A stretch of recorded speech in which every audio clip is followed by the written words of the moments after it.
Le ministère de l'Intérieur a présenté vendredi 11 septembre les grandes lignes du nouveau schéma national de maintien de l'ordre.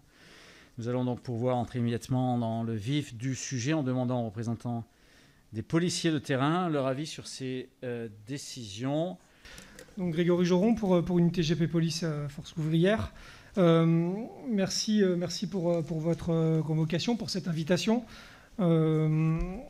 Sur un sujet évidemment qui aura occupé, on va dire, l'espace médiatique et politique, forcément au travers du mouvement des Gilets jaunes, mais qui posait déjà question en 2015, hein, vous l'avez rappelé dans votre introduction et dans le document que vous nous avez envoyé, en effet avec une commission d'enquête sur le maintien de l'ordre et le rétablissement de l'ordre républicain qui avait déjà eu lieu en 2015. J'aimerais simplement faire ce petit retour en arrière, puisqu'on avait déjà, nous, humblement participé à ces travaux, et on avait remis un document que j'ai encore à votre disposition, alors qui fera forcément écho au schéma national de maintien de l'ordre, puisque globalement, et on était tous d'accord pour dire que si on était simplement focus sur la journée et le déroulé du maintien de l'ordre, c'était une erreur, qu'évidemment il y avait le temps d'avant, ce qui se passait pendant, et qu'il fallait travailler sur le temps d'après. Donc on avait déjà fait des propositions qui étaient simplement ou des propositions syndicales ou des positions par rapport au rapport IGPN-IGGN qui avait été développé lors de ces premiers travaux. Malheureusement, c'était resté lettre morte. C'est à mon sens le problème qu'on a rencontré, puisque c'est peut-être la première fois de son histoire que l'outil de maintien de l'ordre en France et en République avait pris du retard par rapport au risque encouru lors des manifestations. Je m'explique, on a vu le retour des ultras dès 2016 sur les manifestations anti-loi de travail, et ça a posé pas mal de questions, et malheureusement, aucun ajustement n'avait été fait. Pire encore, hein, si on parle d'unités de force mobile, hein, les CRS se voyaient toujours très peu fournis en effectifs, ou en tout cas pas rehaussés. C'est qu'un détail, mais je rappelle que la première force du maintien de l'ordre, ça reste la dissuasion. Quand vous êtes moins nombreux sur le terrain, vous dissuadez moins ceux qui auraient de mauvaises intentions. Bref, au-delà de ça, évidemment, revenir sur ce schéma national de maintien de l'ordre qui a été communiqué vendredi dans les grandes lignes. Regretter forcément qu'on n'ait pas été associé aux travaux. C'est surprenant, en effet, madame, je vois qu'on n'a pas été associé ni de près ni de loin. Enfin, en tout cas, pas pour mon organisation. Ça a été dit au ministre, hein, il l'a déploré, je pense qu'il a repris le dossier en route. Bon, là, pour autant, je préfère être clair, c'est pas pour être plus à l'aise afin de dénoncer plus tard ce qui n'aurait pas été bien fait. C'est simplement un état de fait en termes de dialogue social qu'on peut regretter. Globalement, sur le schéma national de maintien de l'ordre qui a été développé, ça va plutôt dans le bon sens. J'ai deux remarques. Avant de passer la parole à mes collègues, et pour ne pas être trop long, la première, sur à mon sens, peut-être un accent trop prononcé sur la judiciarisation du maintien de l'ordre, ça me pose moi quand même question pour les suites. C'est-à-dire, j'aurais préféré qu'on parle un peu plus de gestion de foule, de manœuvre, de stratégie, plutôt que de finalement orienter les choses sur une judiciarisation très importante.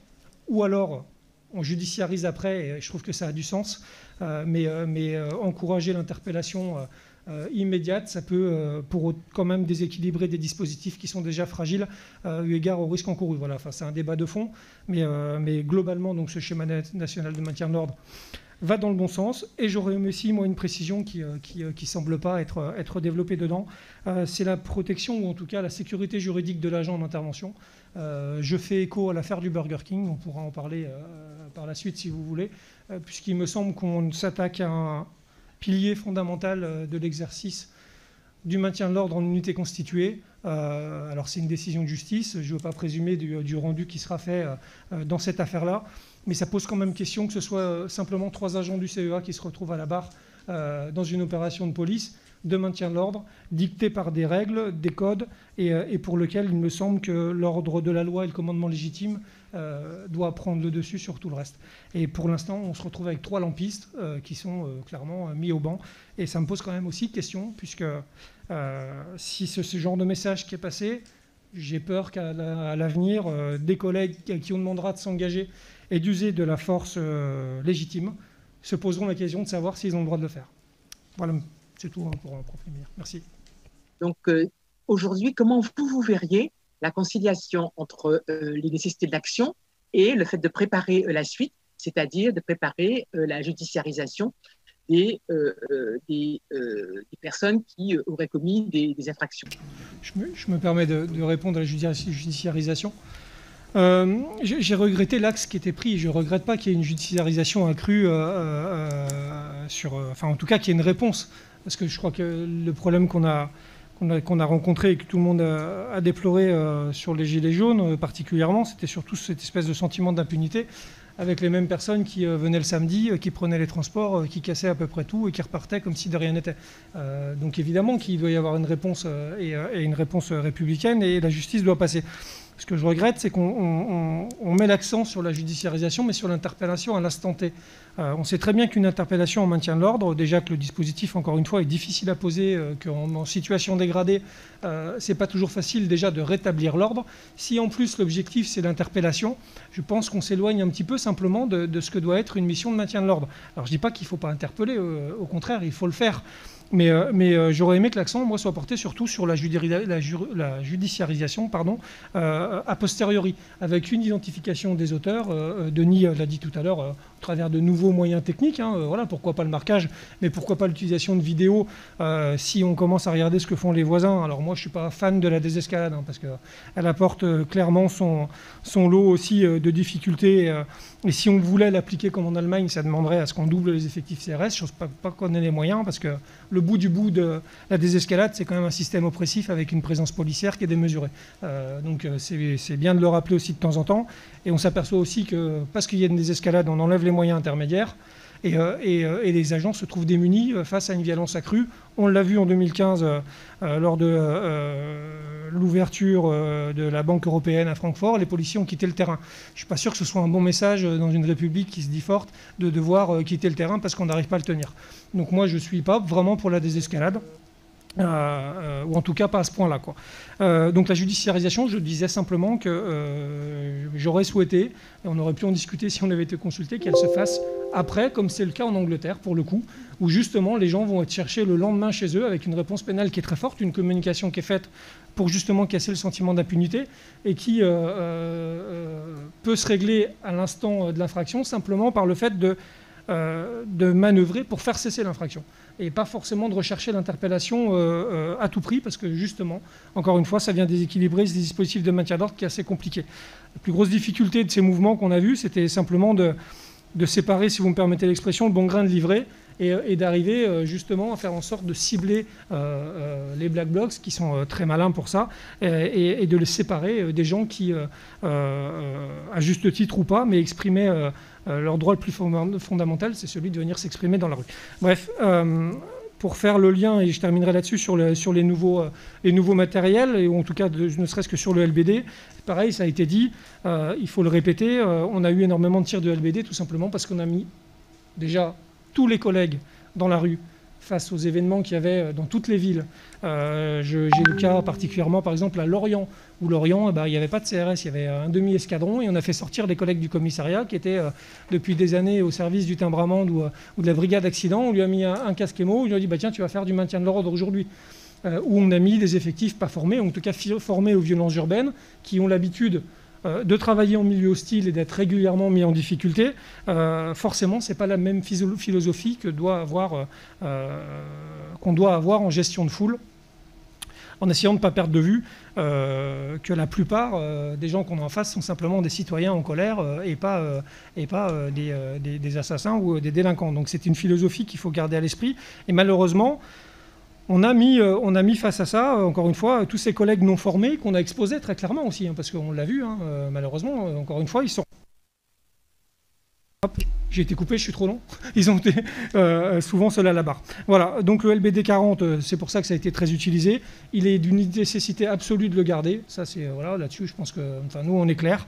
Après, si on trouve autre chose pour le remplacer, on n'a pas de sujet non plus, on n'a pas de part de marché dans l'entreprise. Les agents de police s'en moquent, ils veulent juste quelque chose d'efficace pour pouvoir utiliser quand il le faut. Et enfin, la nouvelle grenade. Pas de sujet non plus. En effet, elle semble plus sécure puisque le bouchon allumeur ne se désolidarise pas du corps de la grenade. C'est à peu près les mêmes effets sonores, la même capacité avec les 10 juplots qui partent, puisqu'on parle d'une grenade de désencerclement. Petit bémol, elle n'a pas été essayée. On nous l'a donnée sans qu'elle soit essayée dans la police. On l'a dit aussi au ministre. Ça a été fait, à mon sens, je le dis aussi, puisque j'ai juré de dire la vérité, ça a été fait quand même dans la précipitation. Je rappelle que samedi, il y a des services à qui on demandait de rendre les grenades de désencerclement pour se doter des nouvelles. Le jour de la manifestation, ça pose quand même question. Et enfin, petite interrogation aussi, mais j'ai pu m'en ouvrir au ministre vendredi, c'est un peu technique, mais sur la chaîne pyrotechnique de cette nouvelle grenade qu'on nous dit être un peu plus longue, donc forcément avec tous les dangers que ça inclut, de voir la grenade rejetée sur les agents ou simplement la tentation pour les gens qu'on aurait en face de vouloir la ramasser. Voilà, j'ai terminé. Désolé d'avoir été un peu long. Merci beaucoup. Tout cela mérite un retour d'expérience sur les nouveaux matériels en particulier. La grenade qui a été retirée, elle n'a pas été retirée de tous les services, elle a été retirée des services de maintien de l'ordre, les CRS et gendarmes.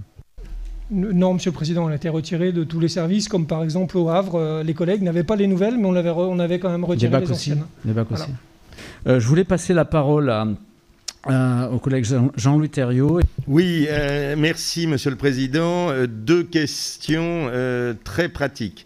L'un des éléments qui trouble l'opinion publique lorsqu'on a des manifestations, c'est de voir, en tout cas notamment à la télévision, que la sécurité des personnes et des biens n'est pas assurée avec des saccages de magasins, des saccages de vitrines, avec éventuellement des forces de l'ordre présentes. Alors, je suis bien évidemment conscient que la priorité des priorités, c'est d'essayer d'assurer votre sécurité et celle des services de police qui sont sur le terrain. Qu'est-ce qui, concrètement, vous semblerait pouvoir être fait pour éviter, en termes de doctrine ou en termes de moyens, pour éviter ces dégâts qui, de semaine en semaine, créent une irritation et un sentiment d'impuissance dans l'opinion? Deuxième question, liée d'ailleurs indirectement à cette première question, le problème général de la chaîne pénale. Vous l'évoquiez avec la judiciarisation, ce qui est impératif, c'est qu'à un moment ou à un autre tombe une sanction de la justice. Donc là aussi, même question, qu'est-ce qui peut être fait, soit en termes d'organisation, soit en termes de matériel, pour avoir des éléments suffisamment probants et pas trop lourds procéduralement pour que la justice puisse tomber. Merci à vous.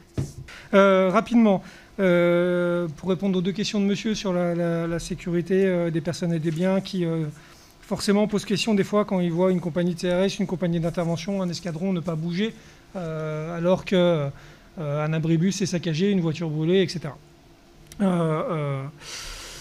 Forcément, ça pose question, c'est légitime. C'est tout l'équilibre du maintien d'ordre et toute la difficulté de son exercice. C'est pas une phrase en l'air. Le maintien de l'ordre, c'est aussi accepter une part de désordre, savoir où on met le curseur, en sachant très bien que, particulièrement sur la préfecture de police, mais même ailleurs, c'est le préfet qui est en charge des opérations, avec une délégation sur le terrain d'aînés à des commissaires qui sont là pour faire et remonter les soucis et attendre une instruction pour manœuvrer. Alors, où est la solution? Sûrement à l'initiative. La difficulté que ça représente, et c'est là encore une fois, la difficulté de l'exercice du maintien de l'ordre, c'est que si on laisse trop d'initiatives, vous allez avoir justement des compagnies qui vont forcément sauter sur des casseurs de magasins, et en même temps, ça va dépoiler votre dispo d'un côté, puisque vous n'aurez pas la maîtrise de la manœuvre. Donc, il n'y a pas de solution miracle. C'est un équilibre entre initiative laissée pour essayer de faire en sorte de pouvoir éviter des saccages, mais aussi maintien du dispositif qui est globalement conçu pour répondre aussi à l'intérêt de sécurité des manifestants. Alors, c'est pas satisfaisant comme réponse, mais c'est ce qui explique souvent que les collègues ne bougent pas. S'ils ne bougent pas, c'est pas qu'ils n'ont pas envie de bouger, c'est juste qu'on ne leur donne pas l'ordre de le faire. Sur la chaîne pénale, ce qui permettrait d'avoir un résultat, c'est évidemment des moyens d'identification plus solides.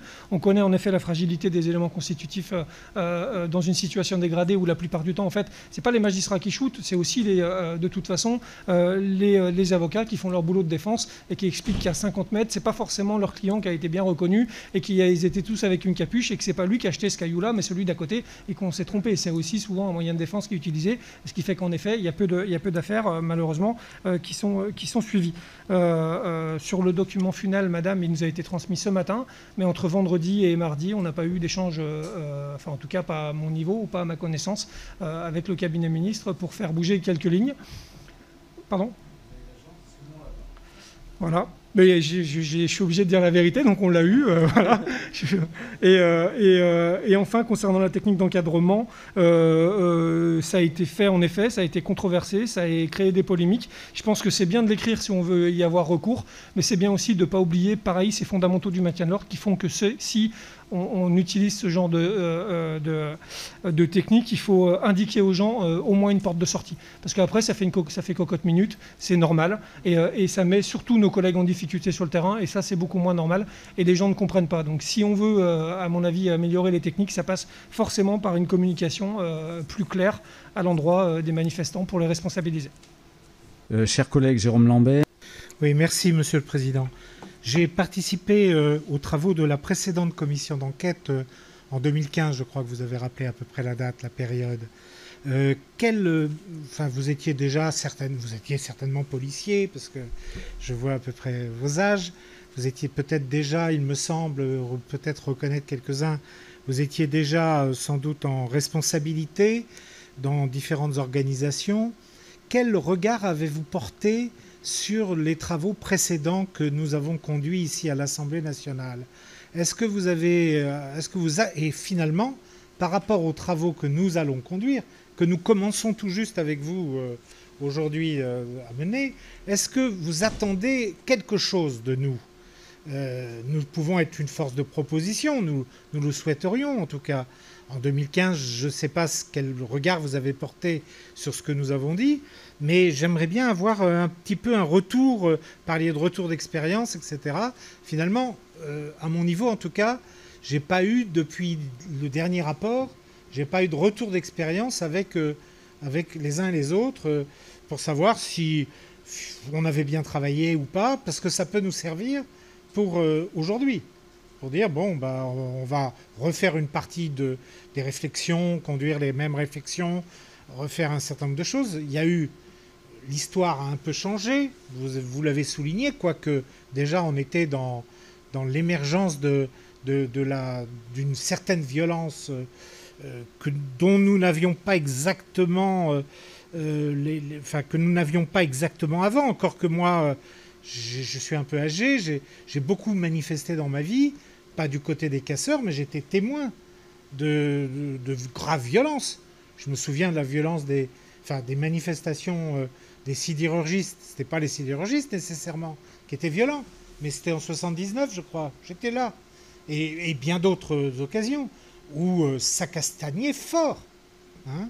Donc on dit aujourd'hui, on réinvente, mais en fait, voilà. Bon, je voulais donc avoir votre sentiment sur le travail de 2015 et puis de façon à nous éclairer sur vos attentes par rapport à ce que nous pourrions demain produire, quoi, voilà.